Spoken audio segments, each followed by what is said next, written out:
अस्सलाम वालेकुम, मैं हूं शाहजेब खानजादा। मार्च में $619 मिलियन का करंट अकाउंट सरप्लस आने के बाद स्टॉक मार्केट में भी तेजी का सिलसिला जारी है और आज 100 इंडेक्स ने 692 पॉइंट्स इजाफे के साथ नया रिकॉर्ड बना दिया है। पहली दफा 72,000 की सतह उबूर करके 100 इंडेक्स 72,051 पर बंद हुआ है। हुकूमत आने वाले दिनों में मजीद मुआशी इस्तेहकाम के दावे कर रही है। ज़र मुबादले के ज़खायर में इजाफे और महंगाई में कमी आने के दावे कर रही है। 29 अप्रैल को IMF का बोर्ड पाकिस्तान के लिए स्टैंड बाय अरेंजमेंट की $1.1 अरब की आखिरी किस्त की मंजूरी देगा और वजीर खजाना ने दावा कर दिया है कि अगले महीने IMF का वफ्द नए बड़े और तवील मुद्दती मुआहदे पर मुज़ाकरात करने के लिए पाकिस्तान आएगा। और आज वज़ीर आज़म शहबाज शरीफ ने कराची में बिजनेस कम्युनिटी से खिताब में कहा है कि सऊदी अरब के सरमायाकारों का बड़ा वफ्द पाकिस्तान आ रहा है। आप लोग उनके साथ मिलकर बैठें, कारोबार करें, आप हमारा साथ दें, आपको मायूस नहीं करेंगे। जबकि मारूफ कारोबारी शख्सियत आरिफ हबीब ने वज़ीर आज़म शहबाज शरीफ को भारत समेत पड़ोसी ममालिक से ताल्लुकात बेहतर बनाने और अडियाला जेल में कैद इमरान खान से बातचीत करने की तजवीज़ भी दी। इस पूरी सूरत हाल पर बात करने के लिए खुद हमारे साथ आरिफ हबीब साहब मौजूद होंगे। मगर आज क्या हुआ ये ज़रा देखिए। मैं चाहूँगा कि दो और हाथ मिलाएं आप, दो और हाथ जो है मैं सजेस्ट करूँगा आपकी जो है वो सबमिशन कि एक जो है हमारे पड़ोसियों से हाथ मिलाएं जो आप काम कर रहे हैं इसके ऊपर। आई थिंक उसके भी जो है वो बहुत अच्छे नताइज आएंगे, इंक्लूडिंग इंडिया मैं समझता हूँ। और आप ये कर सकते हैं कि इंडिया के साथ भी जो है मामलात को ठीक करते हैं।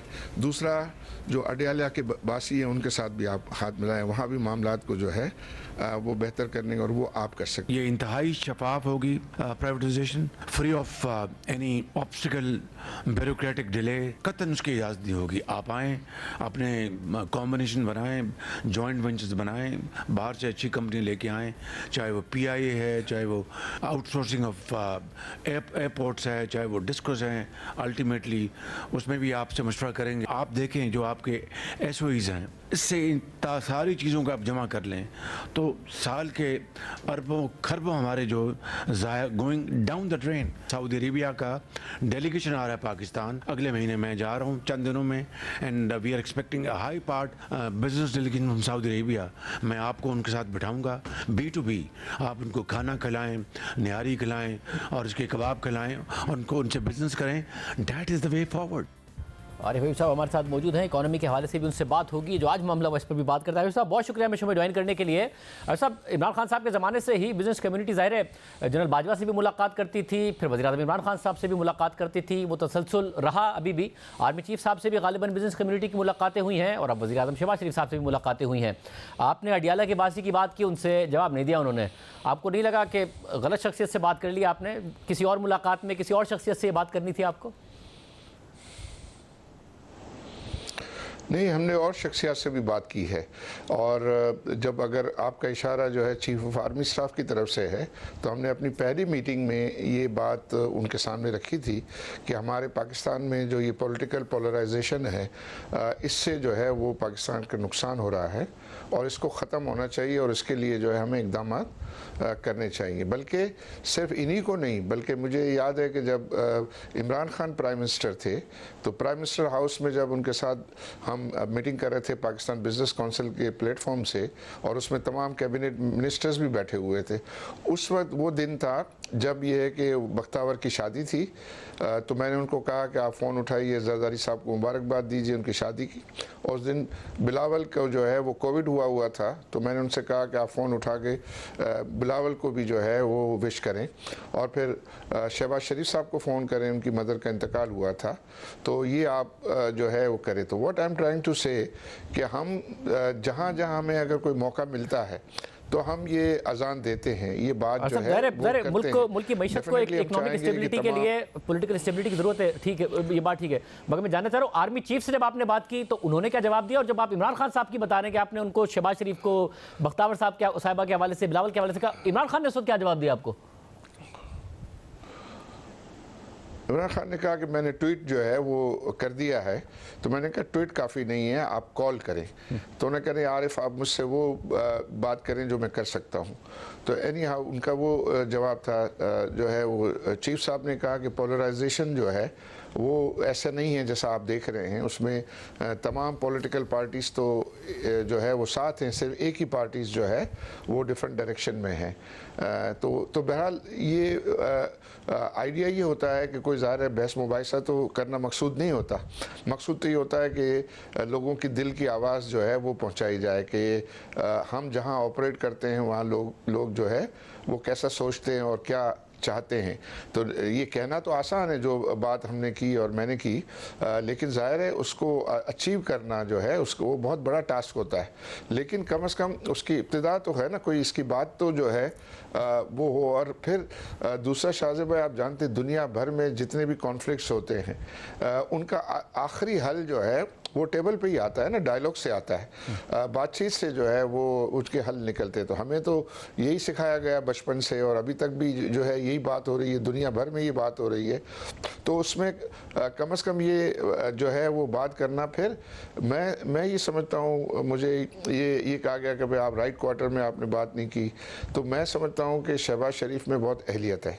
उनकी अहलियत आप ये देखें कि इन्होंने अभी पिछले दिनों जब ये IMF के साथ मामलात हमारे थे तो MD के साथ हाथ मिला के उन्होंने उस मामले को जो है रिजॉल्व किया।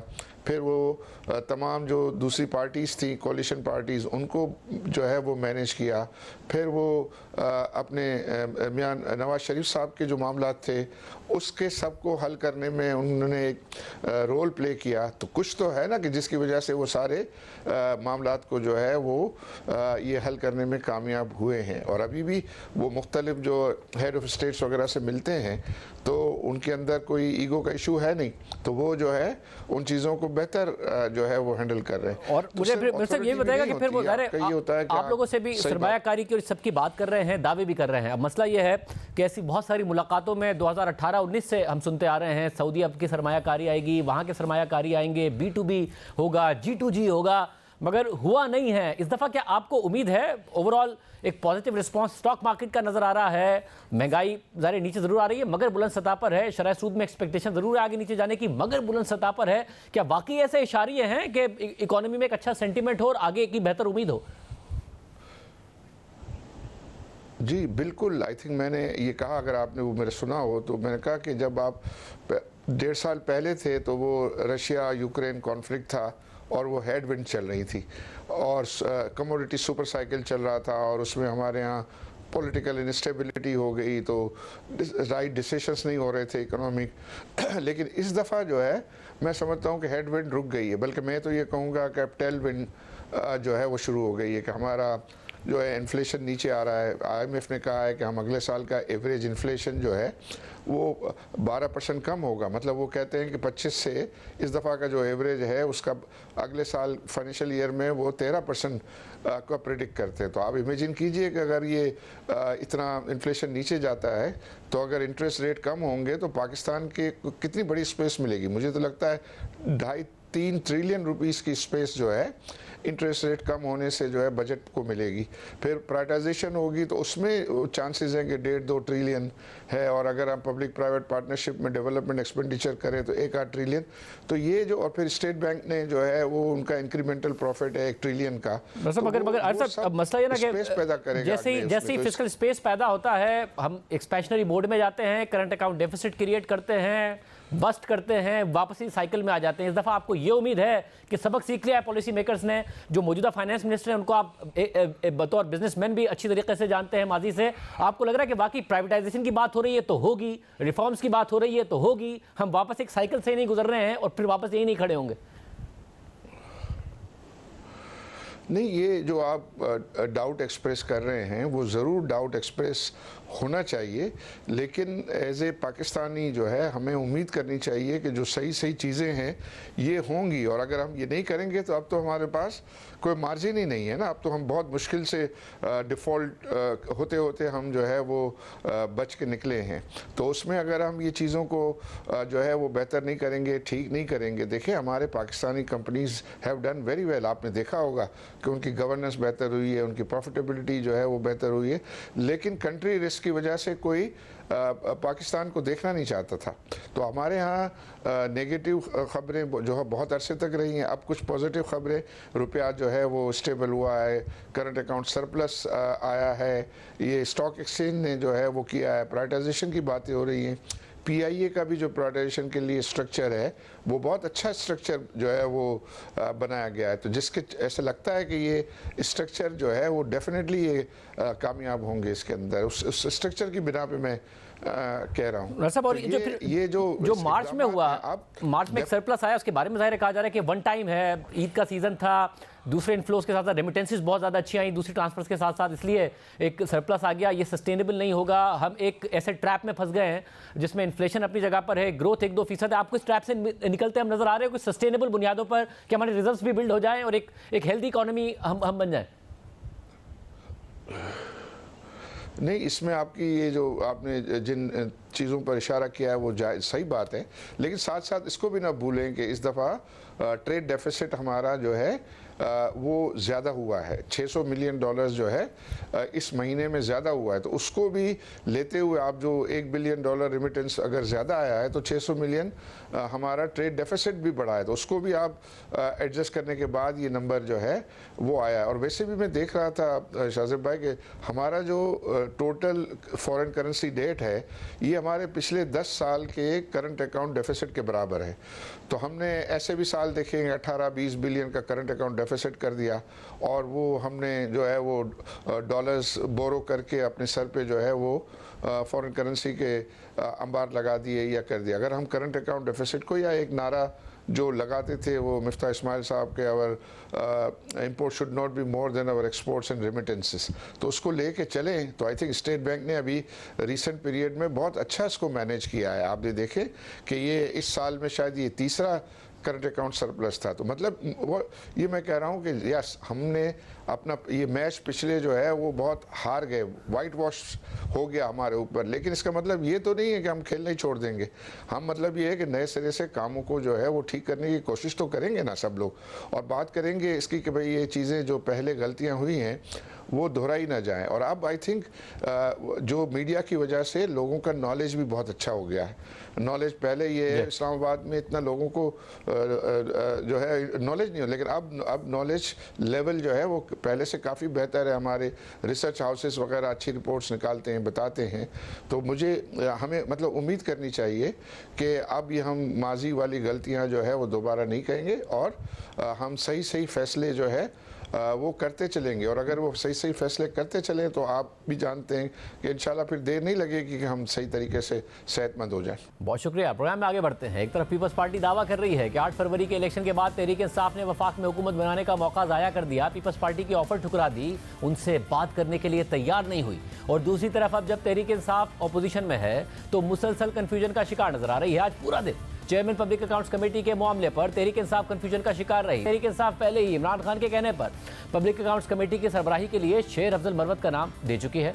इमरान खान खुद अडियाला जेल में मीडिया के नुमाइंदों से बात करते हुए बता चुके हैं कि उन्होंने पब्लिक अकाउंट्स कमेटी के चेयरमैन के लिए शेर अफजल मरवत का नाम दिया है। मगर गुज़िश्ता रात शेर अफजल मरवत ने नुमाइंदा जियो न्यूज़ हैदर शराजी से बात करते हुए कहा कि पार्टी के अंदर कुछ लोगों ने इमरान खान से मुलाकात करके उन्हें अपना फैसला बदलने के लिए कायल करने की कोशिश की, लेकिन इमरान खान ने उनकी चाल उलट दी। एक हफ्ता कबल में हमारे कुछ दोस्त मिले थे तो खान साहब को ये बावर करा रहे थे कि स्पीकर या नून वाले जो हैं वो नहीं मान रहे हैं, तो वो खान पे उन्होंने जोर दिया कि मुतबादिल का नाम दे। तो खान ने फिर उनकी चाल उन्हीं पे उलट दी, उनको कहा नहीं स्पीकर या नून को अनाउंस करने दे। जो भी कर रहे हैं मेरा ख्याल है अपना कद छोटा कर रहे हैं, मैं मजीद इस पे बात नहीं करता हूँ। खान ने एक चीज पे नाम ले दिया है, अब खान को मजबूर कर रहे हैं कि जी आप अपना फैसला रिवर्स करें। बहुत से फैसलों में खान साहब पे ये दबाव डाला गया। तो जब इस हवाले से चेयरमैन पीटीआई बैरिस्टर गौहर खान से सवाल हुआ तो उन्होंने कहा कि मैंने शेर अफजल मरवत को इस तरह के बयान देने से मना किया है, ये पार्टी के अंदरूनी मामलात हैं। मैंने इनको कहा भी है ये नहीं कहेगा, आइंदा आप इससे ऐसी बातें नहीं सुनेंगे, इसको मैंने मना किया हुआ है, ऐसी बातें नहीं करनी। पार्टी की जो इंटरनल मामलात है वो हम इंटरनल डिस्कस करेंगे। जुमला कहा है कि चंद लोग खान से मिलने के लिए गए और खान को ये बातें कही हैं कि शेर अफजल को लोग पसंद नहीं करते या नून लीग पसंद नहीं करती। नहीं, आपकी पार्टी में कौन से लोग हैं? आपको ऐसा नहीं कहेगा। साथ ही तहरीक इंसाफ के रहनुमा और अपोजिशन लीडर उमर अयूब से जब आज इस हवाले से सवाल हुआ तो उन्होंने कहा कि इमरान खान ने शेर अब्दुल मरवत को नामजद किया है तो उन्हें ही चेयरमैन पब्लिक अकाउंट्स कमेटी होना चाहिए। जनाब खान साहब ने शेर अब्दुल मरवत साहब को नॉमिनेट किया तो उनको होना चाहिए पब्लिक अकाउंट्स कमेटी का चेयरमैन। और इस दौरान तहरीक इंसाफ के ज़राए से यह खबर सामने आ गई कि इमरान खान ने पब्लिक अकाउंट्स कमेटी की सरबराही सुन्नी इत्तेहाद काउंसिल के सरबराह हामिद रज़ा को देने का फैसला किया है। फिर जब इस हवाले से खुद हामिद रज़ा से सवाल हुआ तो उन्होंने इसकी तरदीद नहीं की और कहा कि जो इमरान खान का फैसला होगा वो कबूल होगा। PSC बनाने की खबरें चल रही हैं, क्या ये दुरुस्त है कि पाकिस्तान तहरीक इंसाफ की क़यादत और इमरान खान साहब का जो फैसला होगा वो हतमी होगा। हम ग्रेटफुल हैं अगर ऐसी खबरों में कुछ सदाकत है। उन्होंने तो शेर अफजल मरवत का नाम दिया हुआ है। वल्लाह इसके बाद तहरीक इंसाफी के रहनुमा लतीफ़ खोसा ने एक और नाम ले दिया। उन्होंने हामिद खान का नाम कह दिया जो एक सेनेटर है। अगर पार्टी की क़यादत ने ये फैसला किया है तो सोच समझ के किया है और इसलिए ये नहीं कि किसी को नजरअंदाज किया गया। हुकूमत का रवैया आपने देख लिया था कि वो शेर अफजल मरवत साहब के साथ वो कंफर्टेबल नहीं थे, ना वो देने को तैयार थे, इसलिए शेर अफजल मरवत का नाम हटाया। शेर अफजल मरवत साहब का नाम किसी ने नहीं हटाया है, लेकिन हामिद खान को ज्यादा मुनासिब समझा गया तो उनको दिया गया। और फिर शेर अब्दुल मरवत ने लतीफ़ खोसा को बराह रास्त तनकीद का निशाना बनाते हुए क्या कहा, देखिए।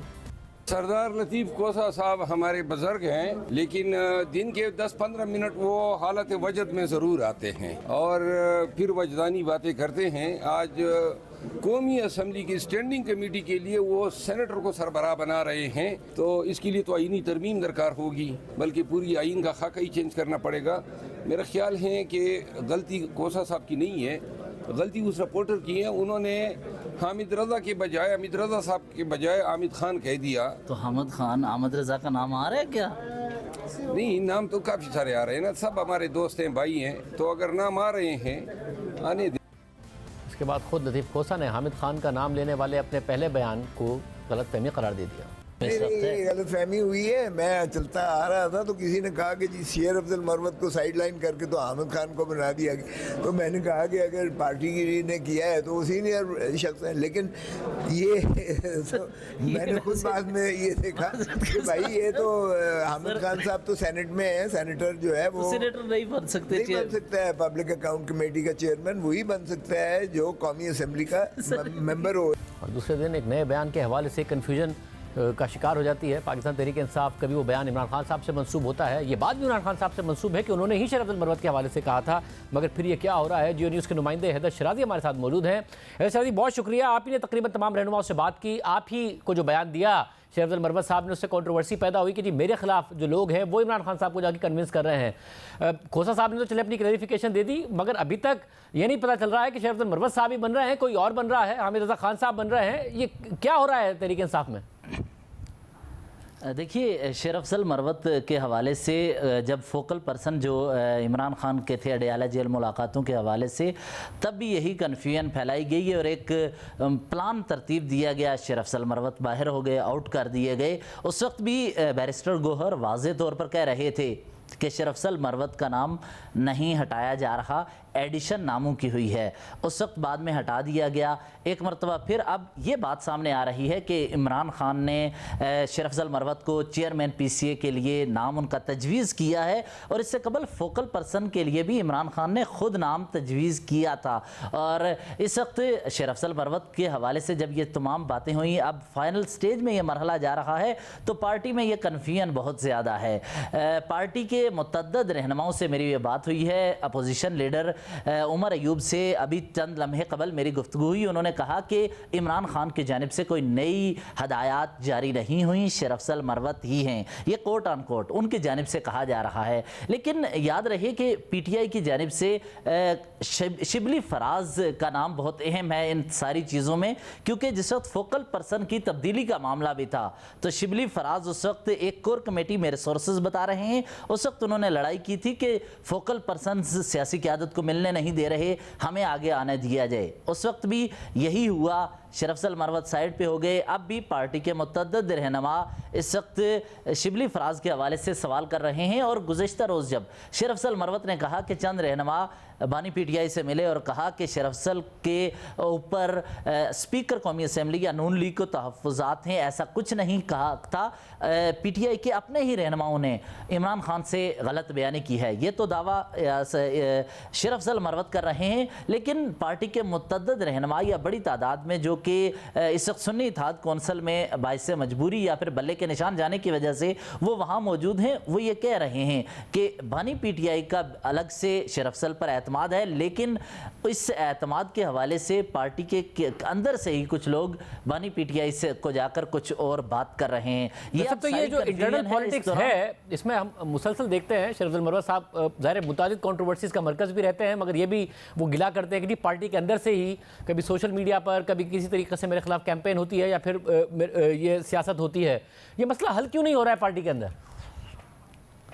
यही आज उमर अयूब खान से मेरी गुफ्तगू हुई, ये मसला हल क्यों नहीं कर रहे। उन्होंने कहा मैं बानी PTI से कल मिलने जा रहा हूं, लेकिन आपको ये पहले बता दूं कि कल अगर उमर अयूब खान या शिबली फराज के साथी मिलने के लिए जाते हैं तो उनकी जानिब से जो बाहर आकर स्टेटमेंट होगी एन मुमकिन है कि शेर अफजल मरवत को हटाए जाने से मुताल्लिक हो। बहुत शुक्रिया लतीफ़ खोसा साहब ने क्लैरिफिकेशन कर दी है, हमारे साथ इस वक्त प्रोग्राम में भी मौजूद है। लतीफ़ खोसा साहब बहुत शुक्रिया में ज्वाइन करने के लिए।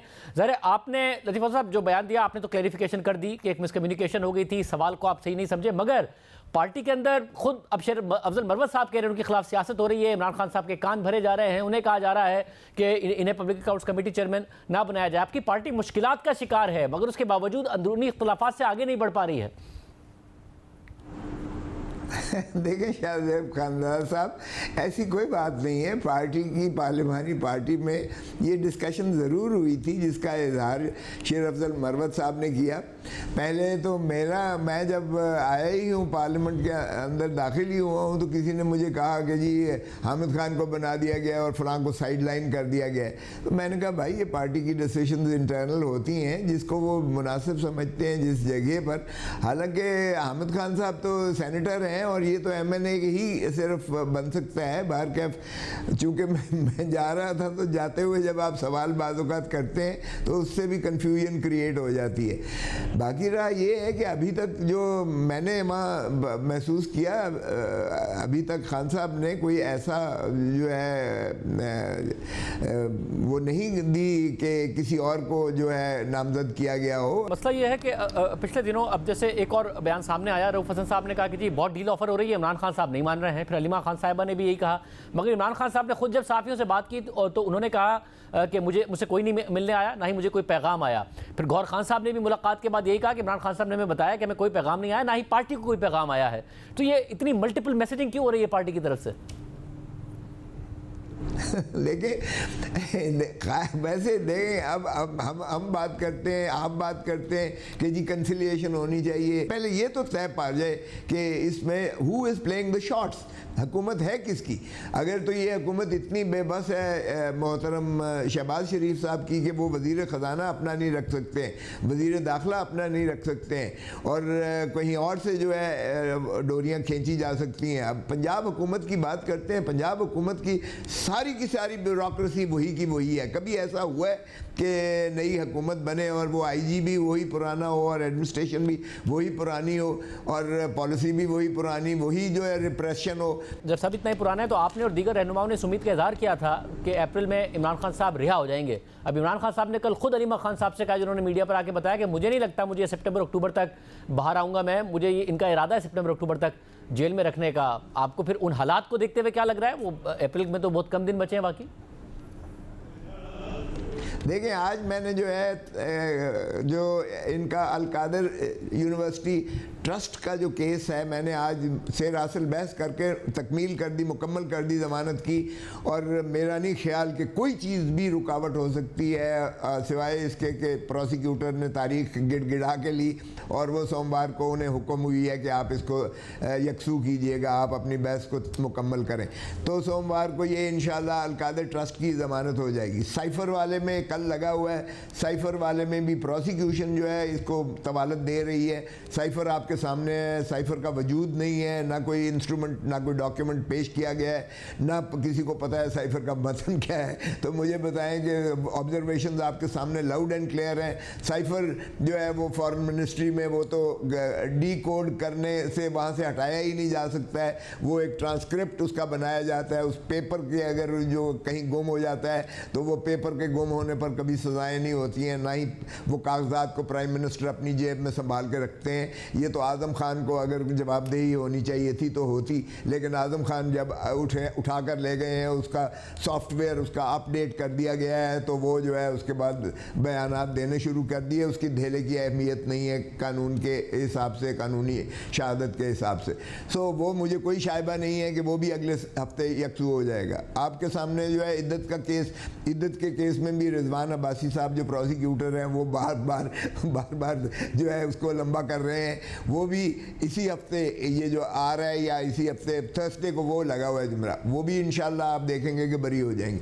अब अगर कोई नए केसेस घड़ के ले आते हैं तो उसका तो मैं नहीं कह सकता हूँ। मतलब ये जिन केसेस की आप बात कर रहे हैं, उसमें फेयर ट्रायल के ऊपर बहुत सवालात उठे हैं, जिन केसेस की आप बात कर रहे हैं, और ये तवक्को ज़रूर की जाती है सीनियर कानूनदानों की तरफ से भी कि उसमें इमरान खान साहब की रिहाई हो जाएगी। मगर इमरान खान साहब को ये इस वक्त अंदेशा है कि 190 मिलियन पाउंड केस में फिर मुझे कन्विक्ट कर देंगे और फिर मुझे अंदर रखा जाएगा। आपको लग रहा है उसका फैसला इतनी जल्दी नहीं आएगा?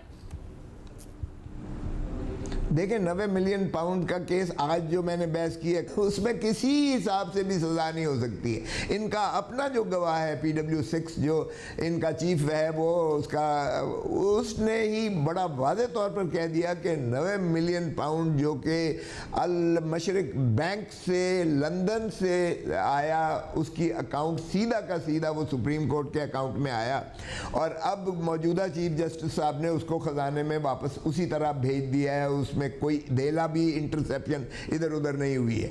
और जहां तक ताल्लुक है अलकादर ट्रस्ट की, सुहावे में जो 458 कनाल जो ने यूनिवर्सिटी के ट्रस्ट बना के दिया था, उसमें भी ट्रस्टी ज़रूर है इमरान खान और बुशरा बीबी, लेकिन उसमें भी उसने कह दिया कि ना ये मुलाजिम रख सकते हैं, ना इन्होंने एक धेला इसमें से जो है कमाया है या तनख्वाह ली है या TADA लिया है या कुछ भी नहीं लिया है। तो वो दोनों चीज़ों में आ गया कि एक बेनिफिट, एक गेन, एक चीज़ की पाई की भी वहाँ से नहीं हुई है। शोर इतना मचा रखा हुआ है, 190 मिलियन खा गए जी, सबसे बड़ा स्कैम हो गया। ये किस चीज़ तो आप ये कह रहे हैं कि आप ये इस केस में इमरान खान साहब को सजा नहीं होगी, बावजूद इसके कि उनकी काबीना के बहुत सारे अरकान कह चुके हैं कि बंद लिफाफे पे दस्तखत कराए गए को फायदा पहुंचाने के लिए। लिख लें, नहीं होगी, इसमें नहीं हो ही नहीं सकती है, क्योंकि कोई तो शवाहिद हो कि इन्होंने जो है उसमें से इल्लीगल गेन लिया है और लॉस कॉज किया है। ना इसमें कोई लॉस कॉज किसी को किया है एक्सचेकर को, ना कोई गेन है इसमें। वो 190 मिलियन के दरमियान और नेशनल क्राइम्स एजेंसी जो ब्रिटेन की है उनके दरमियान मुआहदा हुआ।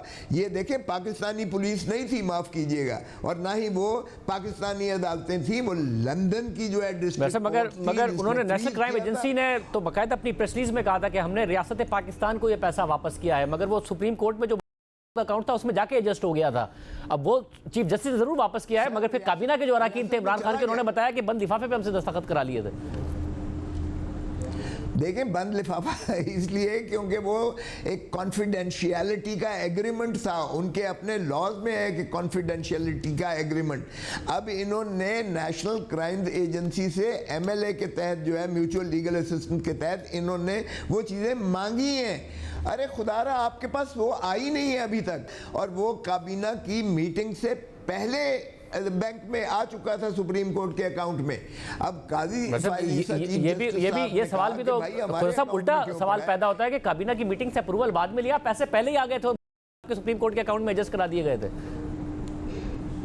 जी, पैसे पहले आ चुके थे। तो ये सवाल तो इमरान खान साहब पे पैदा होता है, नहीं पड़ता ये तो कि अप्रूवल बाद में लिया, पैसे पहले आ गए, रिलीफ पहले दे दिया।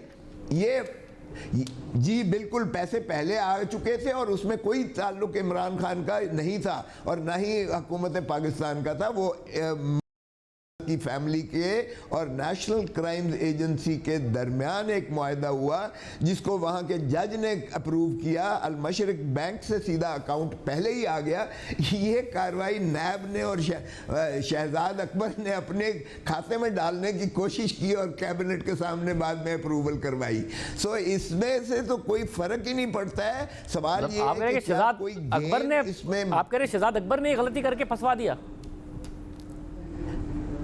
उन्होंने कार्रवाई अपनी डाली कि हमने जी 190 मिलियन, नैब ने भी बड़ा ज़्यादा ट्रम्पेट किया कि हमने 190 मिलियन जो है वहाँ से लेकर आए हैं बरतानिया से पाकिस्तान। बहुत शुक्रिया लतीफ़ खोसर साहब की गुफ्तगू आपने सुनी। वो कह रहे हैं 190 मिलियन पाउंड केस में कोई इम्कान ही नहीं है कि इमरान खान साहब को सज़ा हो जाए। वो अब भी ये दावा कर रहे हैं कि इमरान खान साहब उन्हें बाहर आते नज़र आ रहे हैं। प्रोग्राम में आगे बढ़ते हैं। पीपल्स पार्टी दावा कर रही है कि 8 फरवरी के इलेक्शन में कौमी असम्बली की सबसे ज़्यादा नशिस्तें जीतने के बावजूद तहरीक इंसाफ ने हुकूमत बनाने का मौका ज़ाया कर दिया। हालांकि उस वक्त पीपल्स पार्टी ने राब्ता भी किया था कि तहरीक इंसाफ को सबसे ज़्यादा मैंडेट मिला है, इसलिए अगर तहरीक इंसाफ हुकूमत बनाना चाहती है तो पीपल्स पार्टी उसका साथ देने के लिए तैयार है। सिर्फ यही नहीं, उस वक्त सबसे पहले खुद तहरीक इंसाफ की तरफ से दावा किया गया कि पीपल्स पार्टी इस हवाले से पैगाम भिजवा रही है, जिसकी अब खुद पीपल्स पार्टी ने भी तस्दीक कर दी है। पीपल्स पार्टी के रहनुमा नदीम अफजल चंद ने कहा है कि वो खुद पीटीआई के पास पैगाम लेकर गए थे। और पीपल्स पार्टी के रहनुमा नदीम अफजल चंद साहब भी मौजूद हैं। चंद साहब बहुत शुक्रिया शो में ज्वाइन करने के लिए। चंद साहब, बिलावल भुट्टो जरदारी साहब के तो उस वक्त स्टेटमेंट्स थे कि पीटीआई का हक है, उन्हें मैंडेट इस हवाले से मिला है। फिर ये खबरें भी आईं और मरवत साहब ने गालिबन ये कहा था, शरीफ मरवत साहब ने, कि जी मुझसे तो बराह रास्त पैगाम मुझे भिजवाया है। मगर आप ये कह रहे हैं कि आप पैगाम लेके गए थे कि जी अगर तहरीक इंसाफ हुकूमत बनाना चाहती है तो बनाए, मगर आगे से इनकार हो गया।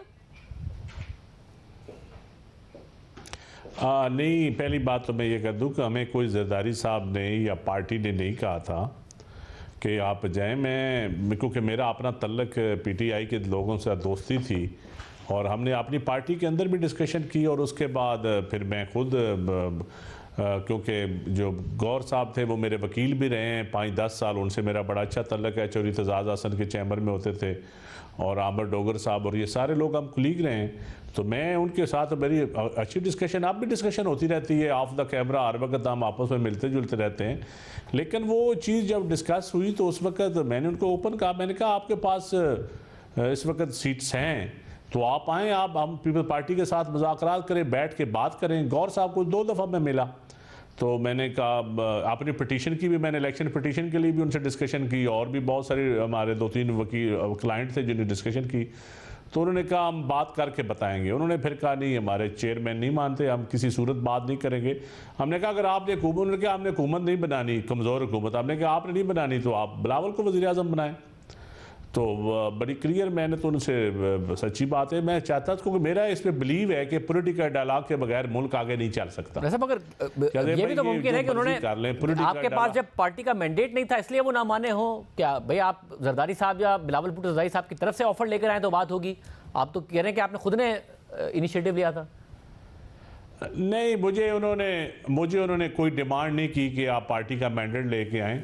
अगर वो मेरे से कोई मुस्बत बात करते तो मैं यकीनन अपनी पार्टी के अंदर जाके बात करता और पार्टी के अंदर ये बात रखी जाती है और पार्टी में बहुत सारे लोगों की ये राय थी कि हमें पीटीआई के साथ डायलॉग करने चाहिए और बातचीत करनी चाहिए।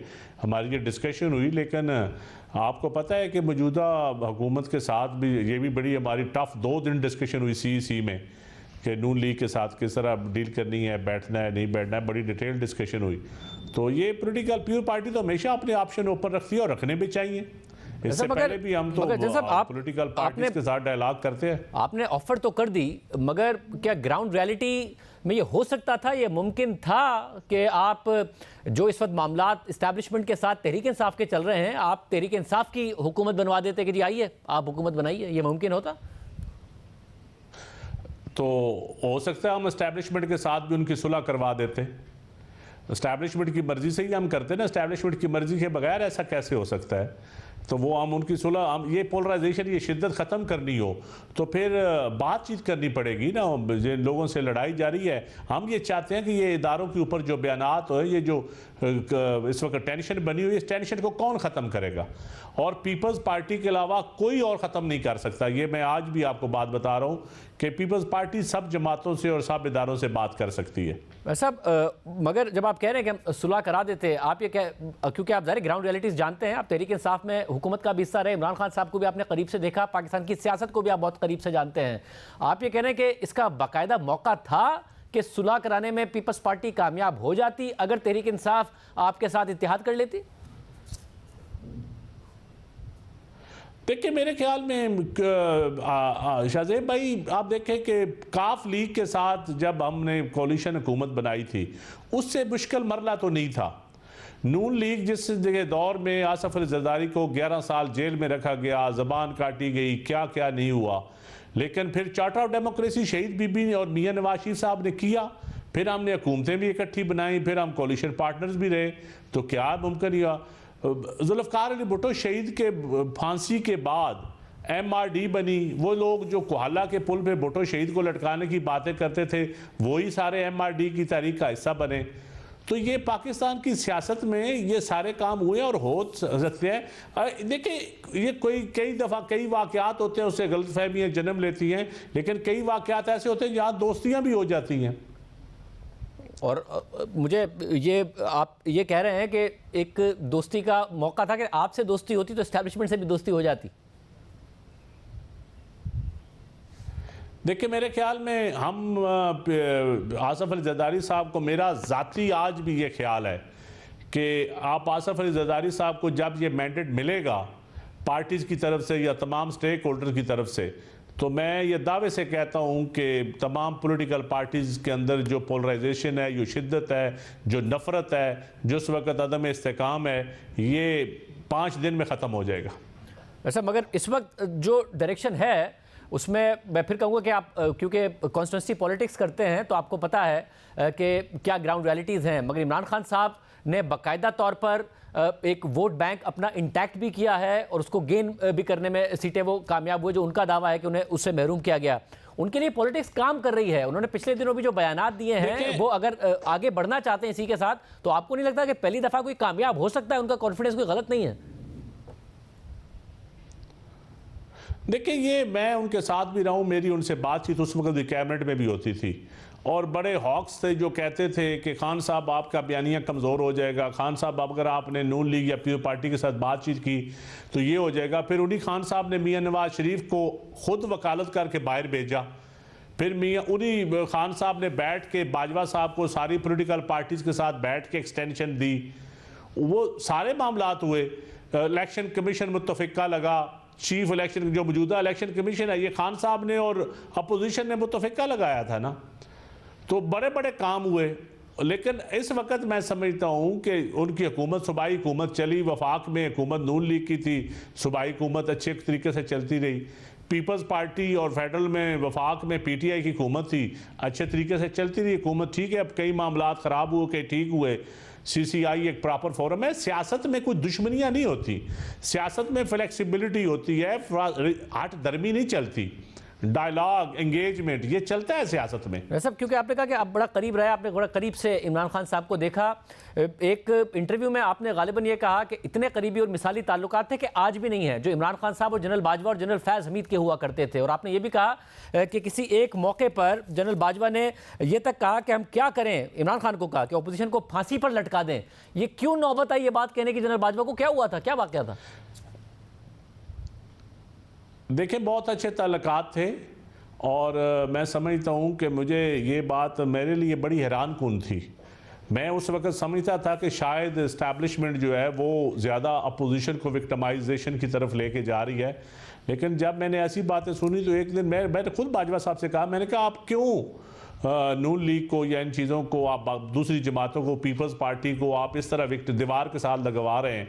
तो उन्होंने कहा हमने क्या करें, हम तो ये कहते हैं कि हम अपोजिशन को और फांसी लगा दें, और हमने कई मीटिंग्स में कहा है, ये खुद मेरे साथ अब बाजवा साहब की डायरेक्ट बात हुई, तो हम तो बिल्कुल नहीं चाहते। लेकिन क्योंकि नैब के ऊपर यकीनन असर था, नैब को शहजाद अकबर और ये डील करते थे, ये लोग तंग करते थे, और शहजाद अकबर या आजम खान जो इस वक्त एक ट्रैका था 3-4 लोगों का, पॉलिटिकल लोग उसमें शामिल नहीं थे, ये मैं आज भी कहता हूँ। ना परवेज़ खटक था, ना शाह महमूद कुरैशी था, ना मतलब फवाद वगैरह या इवन शीरी मज़ारी, ये लोग उस वक़्त भी इन चीज़ों में शामिल नहीं थे। पॉलिटिकल लोग जो थे, जो अपोजिशन को विक्टिमाइज करने वाली या केसेस बनाना अकाउंटेबिलिटी के नाम पे, तो ऐसी चीज़ तो मैं एक नून लीग का एक नागरा MPA था जो अब भी नागरा साहब हैं, मुझे नाम नहीं आ रहा, तो वो मैं खुद लेके गया था शहजाद अकबर के पास। मैंने कहा यार ये नागरा साहब के खिलाफ आपने एंटी करप्शन में केसेस बनवाए हैं पंजाब में,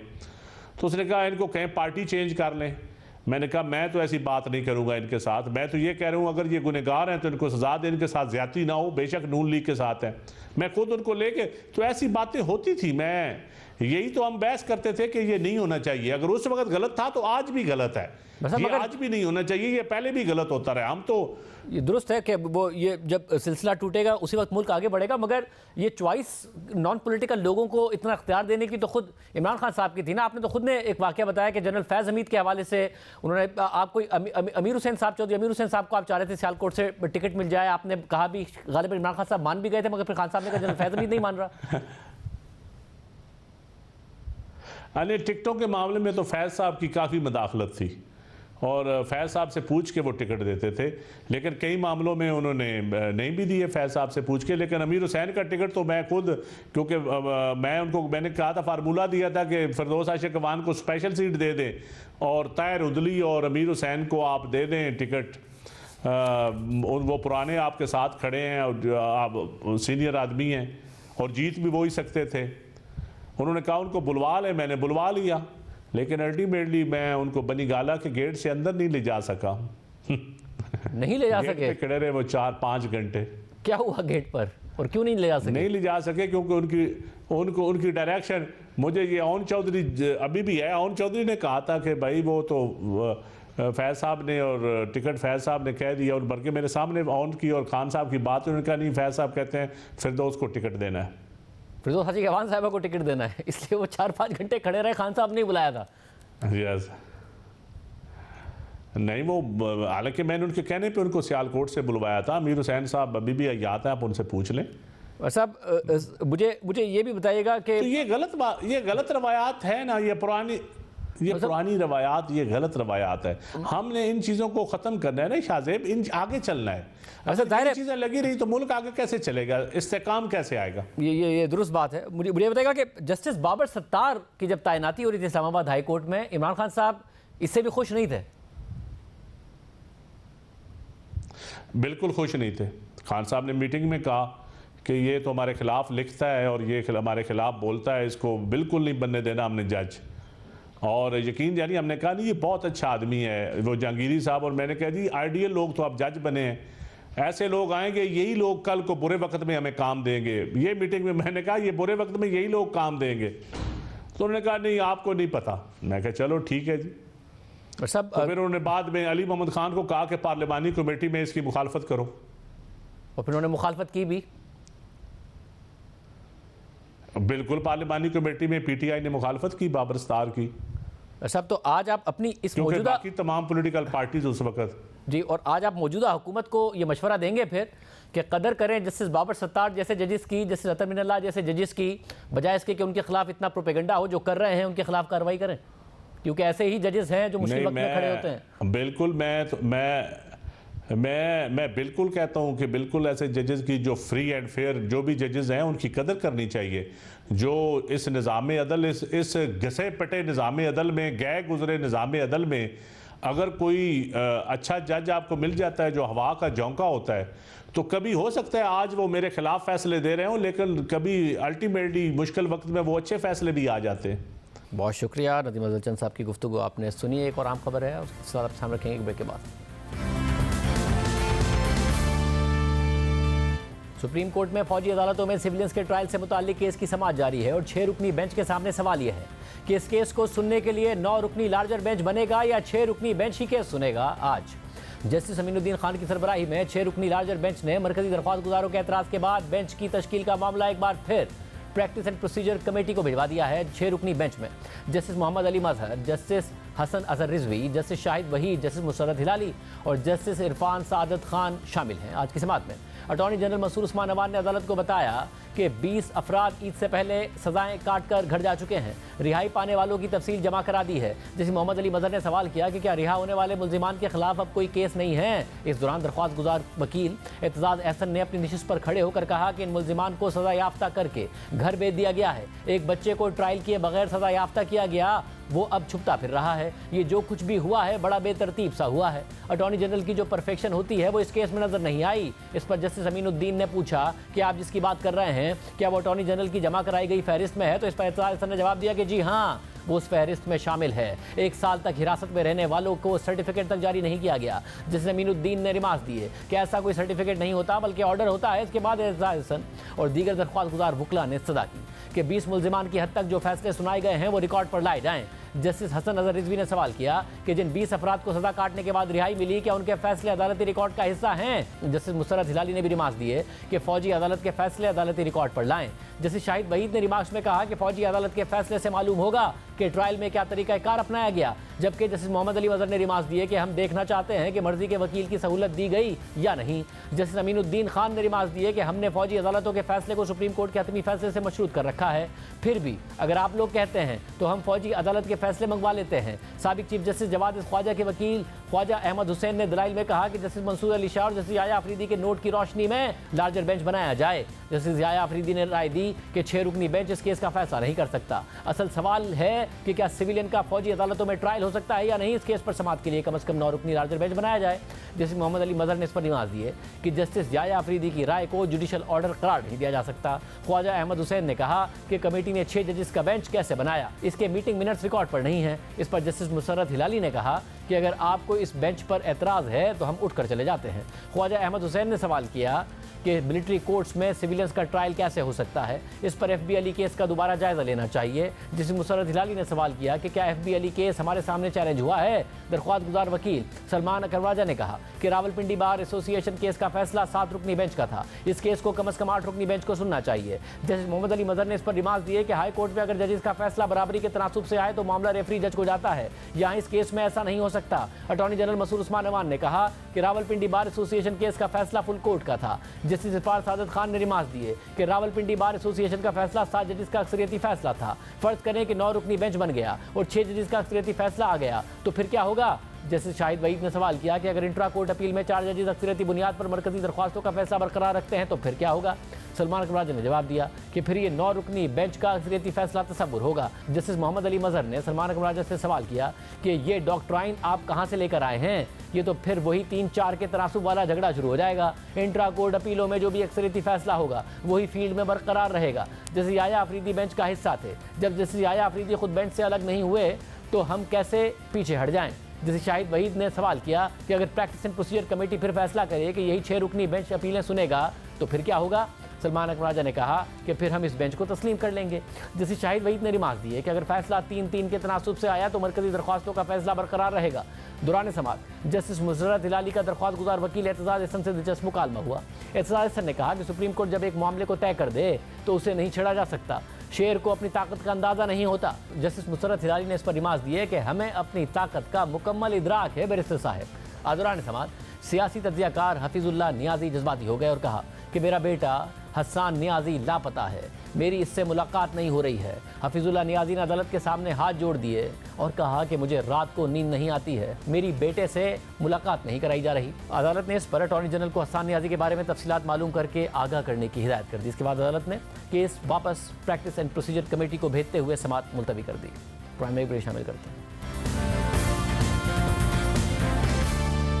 इस्लामाबाद हाई कोर्ट में आज लापता बलोच अफराद केस की समाअत हुई, जहां अदालत ने निगरान वज़ीर आज़म की अदालत में पेशी और इस हवाले से यकीन दिहानी के बावजूद बलोच अफराद के लापता होने की शिकायत पर बरहमी का इजहार किया। आज बलोच लापता अफराद केस में समाअत के दौरान अटॉर्नी जनरल मसूद उस्मान अवान ने बाजियाब होने वाले अफराद से मुतालिक रिपोर्ट अदालत में जमा करवाई। समाअत के दौरान जस्टिस मोहसिन अख्तर कियानी ने रिमार्क दिए कि पटिशन में इंसानी हुकूक की खिलाफ वर्जियों की निशानदही की गई थी। ये वाज़ेह है कि स्टेट की अदालतें किसी दहशतगर्द की प्रोटेक्शन नहीं करेंगी। सवाल तब उठता है जब कानून से मावरा कोई इकदाम होता है, पुलिस जैसी भी कार्रवाई करती है, उसे तो हम देख लेते हैं कि वो ठीक हुई या नहीं हुई। पुलिस वालों को तो मुअत्तिल कर देते हैं क्योंकि वो जो करते हैं सबके सामने करते हैं। क्या एजेंसीज में कोई जवाबदेह है? खुद एहतसाबी कहाँ पर है जो नजर आए। इसीलिए मेरी राय जबरी गुमशुदगी कमीशन के खिलाफ है। जबरी गुमशुदगी कमीशन उन्हीं के साथ काम कर रहा होता है जिन पर इल्जाम होता है। जो इदारे कानून के मातहत हैं वो तो रेगुलेट हो जाते हैं, जो कानून से मावरा कार्रवाई करते हैं उनकी रेगुलेशन क्या है? पुलिस तमाम इदारों से ज़्यादा बेहतर है क्योंकि वो कार्रवाई सबके सामने करते हैं। हुकूमत वजारत दिफा से पूछकर बताए कि एजेंसीज के अंदर खुद एहतसाबी का क्या अमल है। ठीक है, वर्किंग में गलती हो सकती है, लेकिन इसका मतलब ये नहीं कि वो जवाबदेह नहीं है। अगर कोई दहशतगर्द है तो पर्चा दें, कार्रवाई करें, लेकिन मावरा अदालत कार्रवाई ना करें। एजेंसीज का किरदार किस कानून के तहत होगा? हर इदारे को अपने इख्तियार के अंदर रहकर काम करना है, अदालत को भी अपने इख्तियार के अंदर रहकर काम करना है। एक घर का मर्द लापता है, उसकी माँ, बहन और बेटी पर क्या गुजर रही है? समाअत के दौरान जस्टिस मोहसिन अख्तर कियानी ने अटॉर्नी जनरल से पूछा कि कमेटी बनाई थी जिसमें DGISI, DGIB और DGMI थे, इसके बारे में बताएं। इस पर अटॉर्नी जनरल ने उन्हें जवाब दिया कि इससे मुतालिक हमने सुप्रीम कोर्ट से रुजू कर रखा है। इस पर अदालत ने उनसे कहा कि आप ऑर्डर में जो भी तरमीम चाहते हैं उसी हवाले से मुतफर्रिक दरख्वास्त दायर करें, अदालत को मुतमईन करें। हमें लापता अफराद के इस मामले को हल करना है। कमेटी बनाने से मुतालिक कोई एतराज़ है तो वजूहात बताकर मुतमईन करें। आज समाअत के दौरान दरख्वास्त गुजार की वकील एडवोकेट ईमान मजारी ने अदालत को बताया कि जिस दिन निगरान वज़ीर आज़म यहाँ पेश हुए थे उसी दिन एक बलोच स्टूडेंट उठा लिया गया, फिर अगले ही दिन उस लापता तालिब इल्म को रावलपिंडी से छोड़ दिया गया। इस हवाले से अदालत ने रिमार्क्स दिए कि इससे पता चलता है कि वज़ीर आज़म के बयान की कोई हैसियत नहीं है। ये कहते हुए अदालत ने इस केस की समाअत 21 मई तक मुलतवी कर दी। इसी केस की गुज़िश्ता समाअतों में भी जस्टिस मोहसिन अख्तर कियानी ने बलोच अफराद के लापता होने पर इंटेलिजेंस एजेंसीज के एहतसाब के हवाले से रिमार्क दिए थे। इस हवाले से इस्लामाबाद हाई कोर्ट ने DGIB, DGISI और मिलिट्री इंटेलिजेंस पर मुश्तमिल कमेटी बनाने का हुक्म दिया था जो लापता बलोच अफराद की बाजियाबी के लिए काम करे, लेकिन वफाकी हुकूमत इस्लामाबाद हाई कोर्ट के इस हुक्म को चैलेंज कर चुकी है। इजाज़त दीजिए, अल्लाह हाफ़िज़।